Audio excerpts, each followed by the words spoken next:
অস্পষ্ট ড্যাব নীতিমালায় আবাসন খাতের বিনিয়োগে অনিশ্চয়তা বাড়ছে। সংশোধনের পাশাপাশি শহর বিকেন্দ্রীকরণের পরামর্শ বিশেষজ্ঞদের। কলিং ভিসায় 24,67,000 কর্মী নেবে মালয়েশিয়া। 31শে ডিসেম্বর পর্যন্ত চালু থাকবে এই প্রক্রিয়া, জানিয়েছে দেশটির সরকার।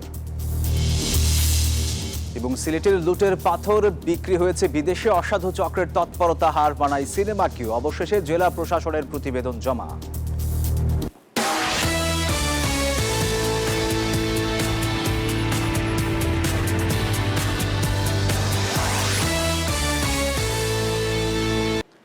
দর্শক, আমন্ত্রণ ব্যবসা বাণিজ্য আর অর্থনীতির সবশেষ খবর নিয়ে নিউজ 24 নিয়মিত আয়োজন পূবালী ব্যাংক পিএলসি বিজনেস টাইমে। আপনাদের সাথে আছি আমি সোহাগ বক্স। দেখছিলেন শিরোনামগুলো, এবার বিস্তারিত। ড্যাব নীতিমালার অস্পষ্টতায় আবাসন খাতে বিনিয়োগে অনিশ্চয়তা বাড়ছে। শুধু ড্যাব সংশোধন নয়, ঢাকামুখী আবাসন পরিকল্পনার পরিবর্তে শহর বিকেন্দ্রীকরণের উপর গুরুত্ব দিয়েছেন বিশেষজ্ঞরা। Centre for governance studies CGS আয়োজিত নাগরিক সংলাপে রাজউককে দুর্নীতিমুক্ত করার আহ্বানও জানান বক্তারা। রাজধানীকে পরিকল্পিত ও বাসযোগ্য করতে রাজউক 2022 সালে বিশদ অঞ্চল পরিকল্পনা বা ড্যাব প্রকাশ করে। তবে গ্যাজেট আকারে প্রকাশের পর থেকে এ নিয়ে মতপার্থক্য তৈরি হয়। সংশোধন ও বাস্তবায়ন এখনও অনিশ্চিত হয়ে পড়েছে। এমন বাস্তবতায় টেকসই নগরায়ণ প্রসঙ্গ শীর্ষক নাগরিক সংলাপের আয়োজন করে সেন্টার ফর গভর্নেন্স স্টাডিজ। আলোচকরা বলেন, ভবন নির্মাণে ফ্লোর এরিয়া রেশিও বা ফার মানের ভিন্নতার কারণে আবাসন খাত জটিলতায় পড়ছে। পাশাপাশি হুমকির মুখে পড়ছে পরিবেশ।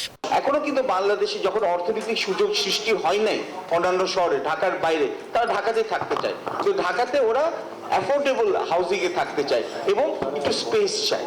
তো এটার জন্য সরকার এবং বেসরকারি সংশ্লিষ্ট যারা পার্টনার আছেন তাদেরকে সবাইকে একসাথে আনতে হবে। ড্যাবের অস্পষ্টতা আবাসন খাতে প্রবাসীদের বিনিয়োগে এক ধরনের আস্থাহীনতা তৈরি করছে। ফ্লোর এরিয়া রেশিওর কথা বলেছেন পারভেজ, যেটা সীমাবদ্ধ হয়ে যাওয়ায় আবাসন খাতের উদ্যোক্তারা অধিক উচ্চতা এবং আয়তনের ভবন তৈরি করতে পারছে না। বক্তারা বলেন, এলাকা ভেদে ফারের মান ভিন্ন হওয়ায় জমির মালিকরা নির্মাণে অনাগ্রহী হচ্ছেন। এতে ফ্ল্যাটের সংখ্যা কমে আবাসন খাতে সংকট তৈরি হচ্ছে। আপনি এক এক অঞ্চলে এক এক ধরনের ভার দিচ্ছেন। কোথাও দিচ্ছেন হাই রাইজ আর কোথাও দিচ্ছেন মানে তিনতলা চারতলা। এটি কি ধরনের আচরণ?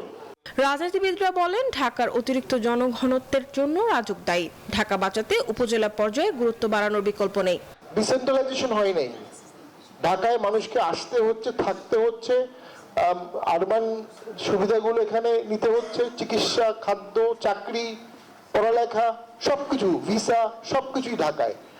ঢাকাকে মেরে ফেলতে হবে, গুরুত্ব কমিয়ে ফেলতে হবে। তাদের মতে, ফারের মান বাড়ালে পরিবেশ বিপর্যস্ত হবে, আবার কমালে আবাসন সংকট আরো তীব্র হবে। তাই সমন্বিত উদ্যোগ ছাড়া টেকসই নগরায়ণ সম্ভব নয় বলে মত দেন আলোচকরা। সেটা তেমন কোনো কাজে দেয় না। মরিয়ম আজিজ মৌরেন, নিউজ 24, ঢাকা। মালয়েশিয়া সরকার বিদেশি শ্রমিক নিয়োগে কলিং ভিসার কোটা উন্মুক্ত করার ঘোষণা দিয়েছে।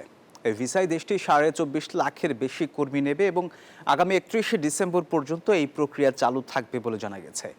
বিজনেস টুডে মালয়েশিয়া জানায়, মঙ্গলবার দেশটির স্বরাষ্ট্রমন্ত্রী দাতুক সেরি সাইফুদ্দিন নাসিউশন ইসমাইল বিষয়টি নিশ্চিত করেছেন। তিনি জানান, কৃষি, বাগান, খনি খাতসহ মোট 13টি উপখাতে বিদেশি শ্রমিক নিয়োগ করা হবে। এর মধ্যে সার্ভিস সেক্টরে wholesale and retail, land warehouse, security guards, metal and scrap, materials, restaurant, laundry, cargo ও বিল্ডিং ক্লিনিং খাতে কর্মী নেওয়ার সুযোগ থাকবে।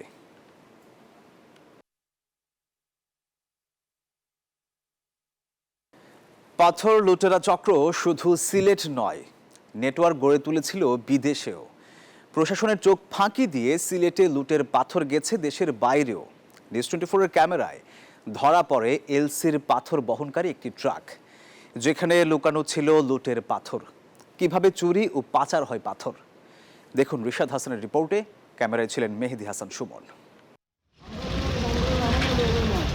এই চিত্র চলতি আগস্ট মাসের 3 তারিখের। দিনের আলোতেই লুট হয়েছে সিলেটের জনপ্রিয় পর্যটন স্পট ভোলাগঞ্জের সাদা পাথর। চুরি করা পাথর সরাসরি নৌকায় করে নেওয়া হয় কোম্পানিগঞ্জ কোলাবাড়ি ঘাটে। সেখান থেকে ট্রাকে করে চলে যায় আশপাশের স্টোন ক্রাশার মিলে, যেখানে বড় পাথর ভেঙে ছোট খণ্ডে পরিণত করা হয় আর ছোট পাথর রাখা হয় অক্ষত।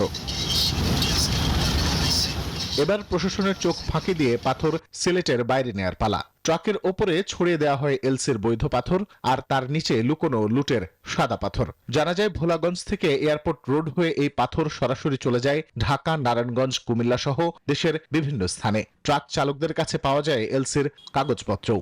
কই যাচ্ছে এটা? কুমিল্লা দেবিদ্বার। পাথরগুলা ভোলাগঞ্জ থেকে আনছি, এলজি পাথর। আমি লোড করেছি ভোলাগঞ্জ থেকে এলজি।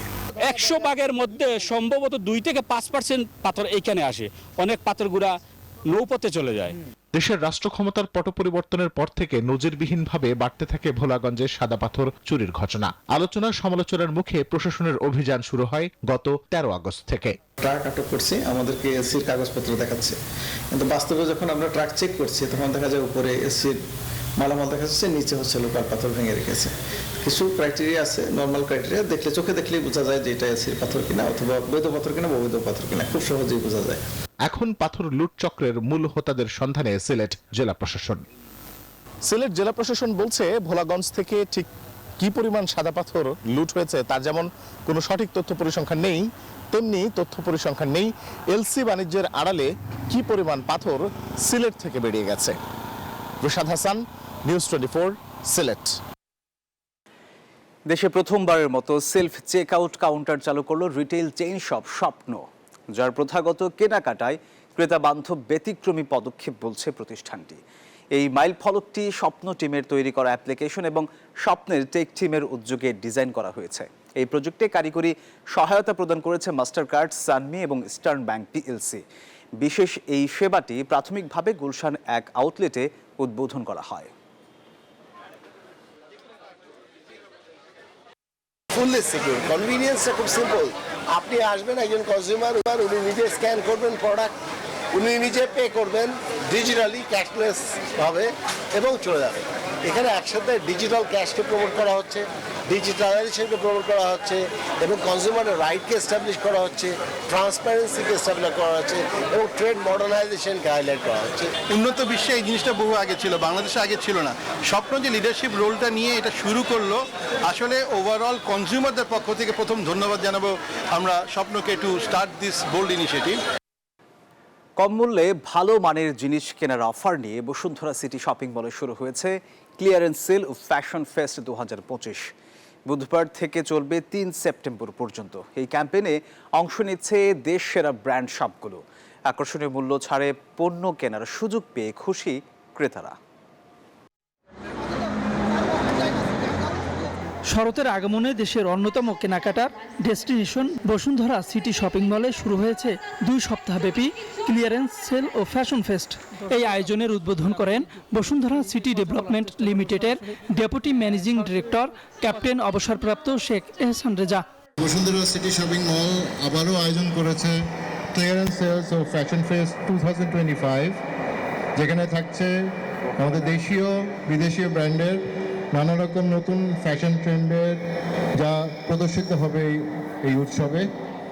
আমাদের এই উৎসব আগামী 2 সপ্তাহ চলবে আনন্দমুখর পরিবেশে, যেখানে থাকছে আমাদের ক্রেতাদের জন্য বিশেষ ছাড় এবং বিভিন্ন লুক্রেটিভ অফার।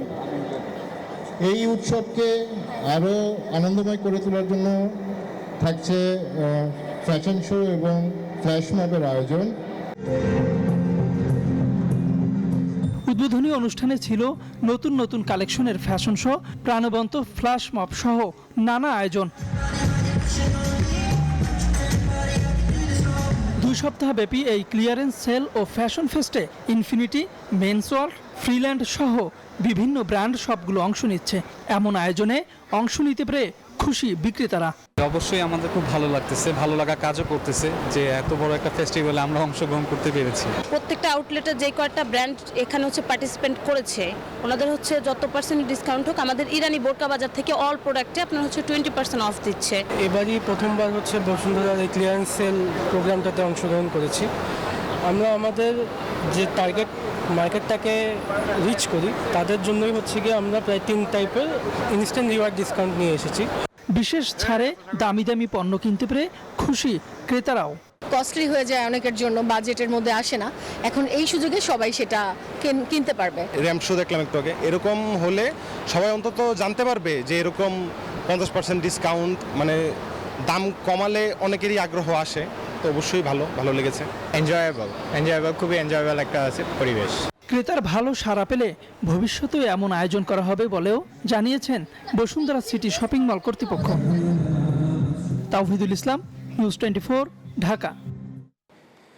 জ্বালানি খাতে সাধারণ নাগরিকদের সেবা দিতে সরকার ভর্তুকি দিলেও তা বিশেষ শিল্প গোষ্ঠীর হাতে চলে যাচ্ছে। এতে বঞ্চিত হচ্ছে সমাজের সাধারণ মানুষ। আলোচনা সভায় এসব কথা বলেন বাংলাদেশের জ্বালানি ও বিদ্যুৎ গবেষণা কাউন্সিল BEPRCর চেয়ারম্যান ওয়াহিদ হোসেন এনডিসি। সকালে ঢাকা বিশ্ববিদ্যালয়ের সমাজ বিজ্ঞান অনুষদে ক্যাব আয়োজিত বাংলাদেশের জ্বালানি নীতি, সুবিচার ও নিরাপত্তা বিষয়ক আলোচনা সভায় এসব কথা বলেন তিনি। এ সময় ক্যাবের প্রস্তাবিত 13 দফা ও সংস্কারের নিয়ে আলোচনা করেন বক্তারা। BERC এর সীমাবদ্ধতার কথাও তুলে ধরেন তারা। এ খাতে AI ও প্রযুক্তির ব্যবহার বাড়ানোর আহ্বান জানান আলোচকরা।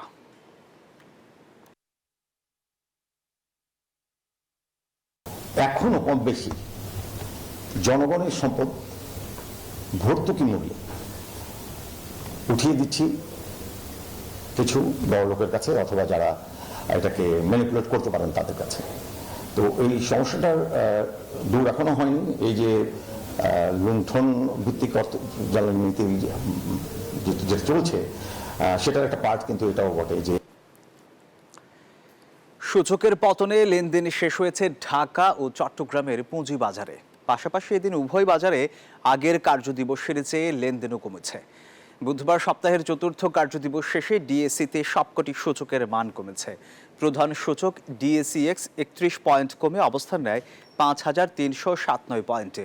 সূচকের সঙ্গে এদিন ডিএসইতে লেনদেনও 84 কোটি টাকা কমেছে। এছাড়া হাতবদল হওয়া শেয়ার ও মিউচুয়াল ফান্ড ইউনিটের মধ্যে দাম বেড়েছে 124টির, কমেছে 223টির এবং অপরিবর্তিত রয়েছে 51টি কোম্পানির শেয়ারের দাম। আর অন্যদিকে দেশের অপর পুঁজিবাজার CACতে সার্বিক সূচক CASPI 75 পয়েন্ট কমেছে, আর লেনদেন প্রায় 8.5 কোটি টাকা কমেছে।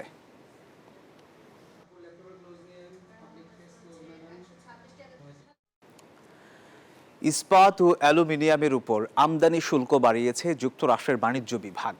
এর আওতায় 4 শতাধিক পণ্য আনা হয়েছে, যার মধ্যে রয়েছে ওয়াশিং মেশিন, বুলডোজার, রেলকার, মোটরসাইকেল এবং বৈদ্যুতিক গাড়ির যন্ত্রাংশ। বিভাগটি জানিয়েছে এসব পণ্যের ইস্পাত ও অ্যালুমিনিয়াম উপাদানের উপর 50% শুল্ক আরোপ করা হবে। পাশাপাশি অন্যান্য উপাদানের উপর দেশের বিদ্যমান হারে শুল্ক যোগ হবে। এই পদক্ষেপের ফলে যুক্তরাষ্ট্রের বাজারে আমদানি করা বিভিন্ন ভারী সরঞ্জাম এবং যন্ত্রাংশের দাম বাড়তে পারে।